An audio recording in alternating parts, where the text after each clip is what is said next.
किसी जंगल में एक छोटी सी चिड़िया रहती थी। उसका नाम था टोनी। टोनी ने आज अपने दोस्तों की दावत कर रखी थी। क्यों ना दावत के लिए अपनी बहन रानी के साथ जाकर बाजार से ज़रूरत की चीज़ें ले आऊं।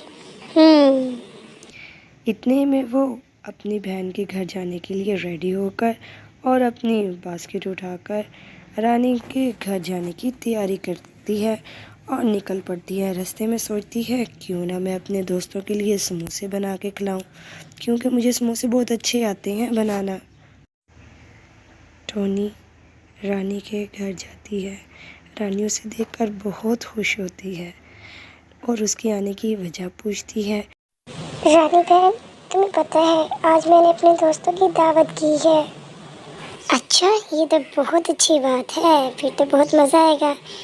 हाँ, मज़ा तो आएगा, लेकिन मैं सोच रही हूँ उनके लिए समोसे बनाऊँ। तुम मेरे साथ बाजार चलो और मुझे ज़रूरत की सारी चीज़ें दिला दो। रानी टोनी के साथ मिलकर बाज़ार चली जाती है।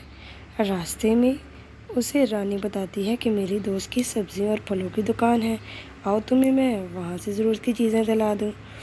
और वो फिर इस तरह अपनी प्यारी सी दोस्त सियानी के पास ले जाती है और उसे कहती है, तुम मुझे सारी ज़रूरत की चीज़ें मेरी टोकरी में डाल दो। ठीक है, मैं डाल देती हूँ। टोनी रानी के साथ अपने घर आती है। जल्दी से उसने दोस्तों के लिए तैयार होती है, किचन में समोसे बनाने के लिए बैठ जाती है। प्यारी सी तैयार होकर जब उसके समोसे बन जाते हैं तो इतने में उसकी दोस्तें आ जाती हैं। जी तो टोनी, आपने बना भी लिया? हाँ जी, आज मैंने तुम लोगों के लिए समोसे बना लिए हैं। आप खाओगे तो फिर बताना। मुझे पता है इन्हें मेरे समोसे बहुत पसंद आएंगे।